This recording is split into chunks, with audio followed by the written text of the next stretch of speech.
Parlez-moi un peu de cette belle collection, les voyages de différents Alors les personnages. voyages c'était une histoire un peu baroque parce que en 1983 et 86, j'avais été en Égypte avec un groupe d'archéologues.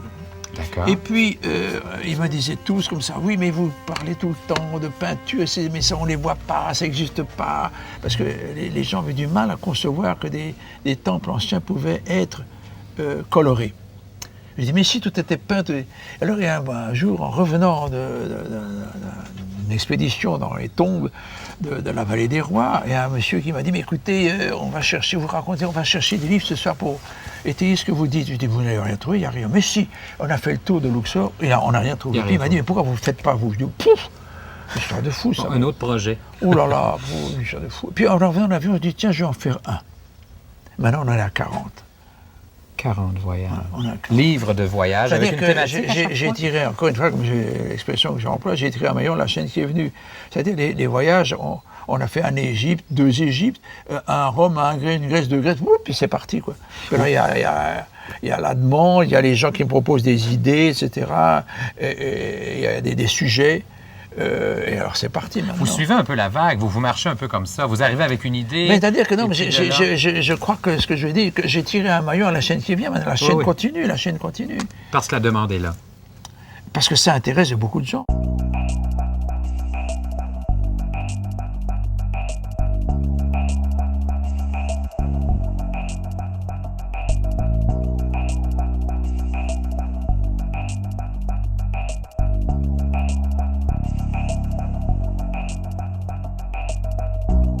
Vous savez, j'en retrouve souvent dans les bibliothèques d'écoles polyvalentes, d'écoles secondaires au Québec. On se sert de ça comme outil de pédagogie parce que c'est de la BD, mais instructive à la fois. C'est pas de la BD, c'est un dérivé de la BD. Oui, en fait, celui-là, les voyages, mais même les BD de Calix, c'est de... Oui. Parce que c'est très bien documenté, je crois. En général, puisque vous allez à Bruges, vous allez voir que mes livres ont toujours été bien documentés.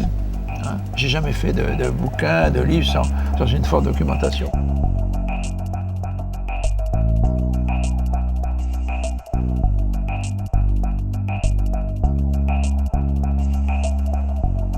Vous avez même fabriqué une fausse planche, en fait, pour surprendre Hergé. Je l'ai toujours. Mais c'est quoi, ça, cette anecdote-là? Mais c'est-à-dire que Hergé était parti en vacances en Sicile, et avec sa nouvelle compagne. Et puis arrive un jour un journaliste comme vous, du Neue Zeitung de Zurich.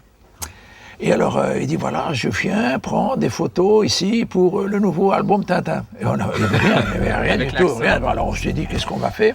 Alors, Bob Demour et moi, on a trouvé l'idée de faire une fausse page et présenter comme la nouvelle page de Tintin. C'était un gag. Une nouvelle aventure. Alors, on fait un petit scénario, puis on dessine, lui les décors, les personnages, puis voilà. Et on lui pose, oh, formidable, et puis il photographie ça, et puis il retourne à Zurich, et on lui donne une photo d'Hergé avec la fusée, et en couverture de la Gazette, il y avait Hergé avec sa fusée, et puis à l'intérieur, il y avait la page 1 de la nouvelle de Tintin. Donc, J'étais fausse. Mais vous avez poussé le gag assez loin. Oui, très loin, très loin. Et alors, quand on avait mis ça sur le bureau d'Hergé en bonne place comme ça, et Hergé est rentré, je l'ai entendu, puis j'ai entendu « Nom de Dieu ». Et puis il nous a joué un sale tour, parce qu'arrivé, on avait préparé un petit réception, du café, etc. Arrivé là, il n'a pas dit un mot. Puis 2 jours après, il est venu me trouver, il me dit « Et cette page, tu me la donnes quand ?» Je dis « Mais je ne te la donne pas, pourquoi? Parce que si je te la donne, à ton attitude, je vois que tu vas la détruire. Je vais réfléchir. » Et il m'a scié les côtes pendant tout un temps pour que je lui donne. Ensuite, il voulait me l'acheter. Je dis, je te la donne, je te la vends pas, à une condition que tu me signes un papier qu'on ne la détruit jamais. Il n'a jamais voulu se prononcer. Et le plus beau de l'histoire, il l'aurait détruit. Et le plus beau de l'histoire, c'est qu'après sa mort, un de ses successeurs m'a demandé encore d'acheter cette page. J'ai toujours refusé, je l'ai toujours. Parce que c'est la... C'est un gag, c'est un canular. Parce qu'il avait le sens de l'humour, Hergé, ou... Oui, mais ça l'embêtait quand même. Pour quelles raisons, je ne sais pas. Des raisons qui lui étaient personnelles. Est-ce qu'il ne voulait pas laisser apparaître que des gens comme Bob Demour et moi aurions pu faire du Tintin, pas aussi bien que lui, mais presque. Ça ne devait pas lui plaire, ça. C'est l'idée que j'en ai, en tout cas. En tout cas, il n'aimait pas cette page, il n'aimait pas ça le gênait aux entournures.